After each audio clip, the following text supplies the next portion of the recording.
Question number 1. A and B started a business with 2500 and 3500 respectively. After 4 months C joined the business with 4500. तो पहले से column बना लेंगे. Exactly मैं उसे बता रहा हूँ जैसे आपको एग्ज़ाम में बनाना है.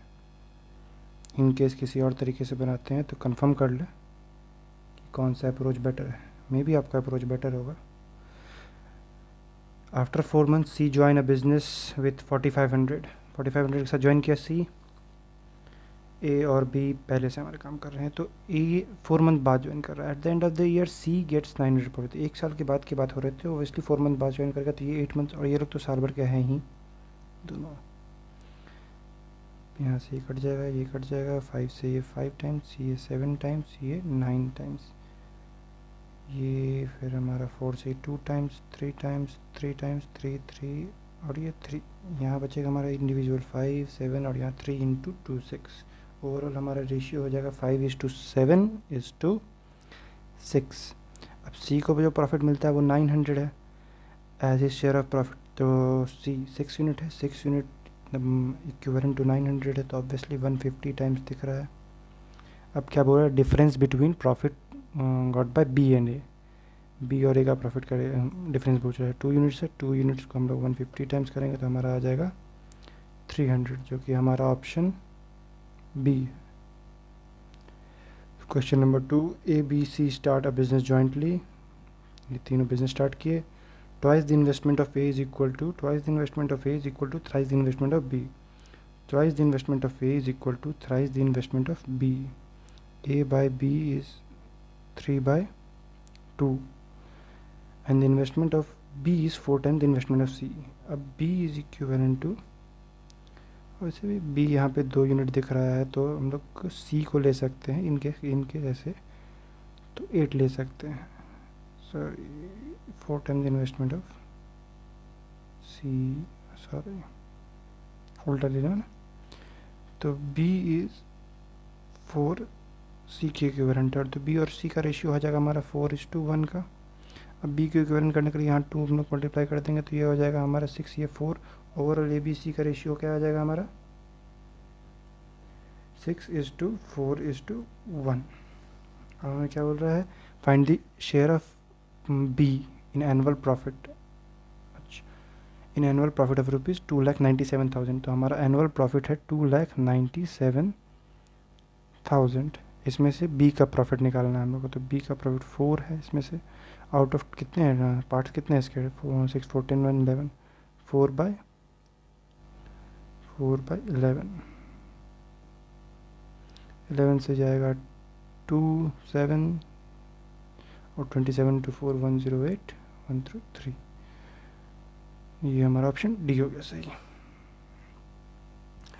ए and B are 2 alloy of gallium and copper. A और बी 2 अलग अलग alloy हैं. दोनों में कॉपर और गैलियम से बने हुए दोनों. इन दोनों को मिक्स किया गया और इनमें जो ये हमारा मिक्सचर है गैलियम और कॉपर का 7:2 है और 7:11 है. हमारा पहले से दिया हुआ ये डेटा दिया हुआ है. Equal quantity of both the alloys are mixed to form a third alloy. Find the ratio of gallium and copper. तो इनिशियली ए में हमारा जो है ये हमारा गैलियम टू कॉपर है 7:2 है. बी में हमारा है 7:11. तो अब इक्वल क्वांटिटी कर रहा है तो ये 9 यूनिट्स है, ये 18 यूनिट्स है. तो इसको इक्वल करने के लिए हम लोग 2 से मल्टीप्लाई करेंगे. यहाँ आएगा 14, यहाँ आ जाएगा 4. अब गैलियम कितना 21 यूनिट्स. ये कितना 11 4 15 यूनिट्स. 3 से 5 टाइम्स, 3 से 7 टाइम्स. तो हमारा रेशियो हो जाएगा फाइनल मिक्सचर में 7:5 gallium to copper. Ratio of gallium and copper 7:5. इसको पढ़ना ज़रूर है. गैलियम या कॉपर में पूछा कभी कभी रिवर्स करता है तो ये एकदम चेक करके रखना है. There is a mixture of water and alcohol. Water और अल्कोहल इसमें 84 लीटर है. तो लेट्स सपोज एक कंटेनर है, इसमें 84 लीटर्स हमारा और ये वाटर और अल्कोहल है. हमें पता नहीं क्या कितना है, किसी रेशियो हमें नहीं दिया हुआ है. अब इसमें जो है ऐड करते हैं 12 litre of water. 12 litre of water add करते हैं तो जो फाइनल मिक्सचर बनता है, यानी कि 96 लीटर की बात कर रहे हैं. 84 litre mixture plus 12 litre of water, 96 litre of mixture. ये जो 96 लीटर 11 और 5 के रेशियो में वाटर और अल्कोहल है इसमें फाइनल में। ऑब्वियसली ये 16 यूनिट है तो 16 सिक्स टाइम्स में हो जाएगा ये।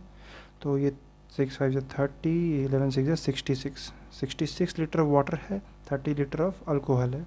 अब इसमें से 12 लीटर वाटर ऐड हुआ था तो -12 कर देंगे। इनिशियली 54 लीटर ऑफ क्या था, इनिशियली 54 लीटर ऑफ वाटर था एंड 30 लीटर ऑफ अल्कोहल था। Find the original ratio. Original ratio क्या हो जाएगा, अल्कोहल टू वाटर देने पूछने में, तो इधर से इधर देखना है हमें इस डायरेक्शन में।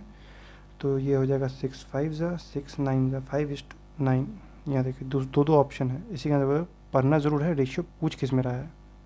बनाने के बाद भी क्वेश्चन सिली मिस्टेक के कारण क्वेश्चन गलती हो जाती है। ये एक अच्छा क्वेश्चन है। P can do a task in 45 days. P 45 days में करता है। Q is 50% more efficient then P. Q हमारा जो है 50%, तो क्यू को 3 लेंगे तो पी को 2। एफिशिएंसी की बात कर रहे हैं, ये हमारा एफिशिएंसी है, एफिशिएंसी का रेशियो। अगर क्यू 3 यूनिट्स है तो पी 2 यूनिट्स है, तभी किसका 50% ज़्यादा है, ये 3। R can do the same work in 7.5 days. अब एक सेकेंड आगे बढ़ने से पहले, जब एफिशिएंसी का रेशियो 3:2 में है तो वर्क का रेशियो उल्टा हो जाता है इसका, 2:3। अब पी 3 डेज में, मतलब सपोज 3 यूनिट्स में काम करता है, 3 यूनिट डेज में, तो 3 यहाँ पे हमें पता है पी 45 डेज, यानी कि 3 15 टाइम्स है तो 45 हो जाएगा। तो ये भी 15 टाइम्स होगा तो ये हो जाएगा हमारा 30। यानी कि ओवरऑल हमें पता चल जाता है क्यू हमारा 30 डे में काम करेगा, पी हमारा 45 डेज में काम करेगा। अब पढ़ते हैं आगे। R can do the same work in 7.5 days less than Q. अब क्यू 30 डेज में कर रहा है तो आर करेगा कितने दिन में, 22.5 डेज। इसको रिप्रेजेंट ऐसे नहीं करेंगे, इसको 22.5 को ऐसे नहीं लिखेंगे, ऐसे लिख देंगे 45/2, ताकि हमारा एलसीएम मेथड यहाँ पे लगाना आसान रहे। यहाँ हमारा एलसीएम आ जाएगा 90, ये हो जाएगा 3 यूनिट्स पर डे, ये हो जाएगा 2 यूनिट्स पर डे, ये हो जाएगा 4 यूनिट्स पर डे। अब आगे बढ़ते हैं। P and Q started a task together. P और क्यू स्टार्ट किया टास्क टुगेदर तो 5 यूनिट्स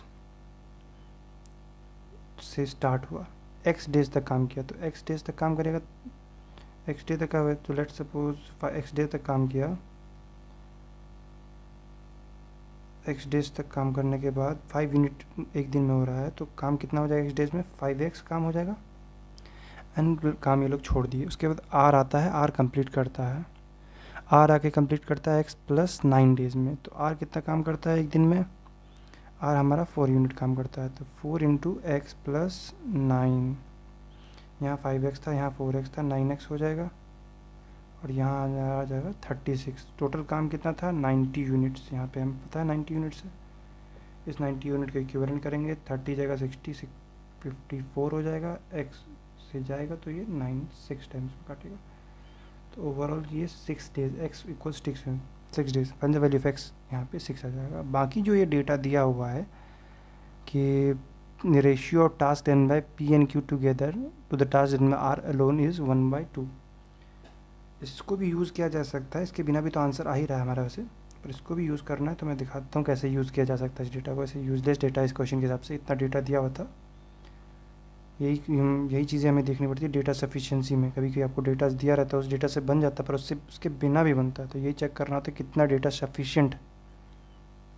पहले डेटा सफिशिएंसी के बाद में बात करेंगे, पहले पी और क्यू को दिखाता हूँ। इस डेटा से यहाँ पे पता चल जाएगा हमारा पी कर रहा था 45 डेज़ में, क्यू कर रहा था हमारा 30 डेज़ में, और आर कर रहा था हमारा 45/2 डेज़ में। ओवरऑल 90 था यहाँ पर हमारा, ये था 2 यूनिट्स, ये था 3 यूनिट्स, और ये था 4 यूनिट्स। अब आगे बढ़ते हैं इसमें। अब बोल रहा था task done by P and Q together. अब ऑब्वियसली पी और क्यू टुगेदर यानी कि 5x का टास्क कर रहा था, ये 5 यूनिट एक दिन में और x डेज काम कर रहा था। ये जो था to the task done by R alone, R कितना काम कर रहा है, 4x प्लस 9 कर रहा है, ये 1/2 है। अब हम अगर यहाँ से निकालने जाएंगे तो ये आ जाएगा 10x, यहाँ जाएगा इधर तो ये 4x, 10x में से 4x 6x बचेगा, और ये 36, x यहाँ से भी 6 आ रहा है, दोनों से ही x 6 आ जा रहा है। पर ये डेटा यूजलेस है, इन केस बनाने का हो तो इस डेटा से भी उतना ही टाइम लगेगा, ऐसे नहीं कि टाइम ज़्यादा लग जाएगा, पर क्वेश्चन के जितने डेटा दिया हुआ था उस हिसाब से यूजलेस था।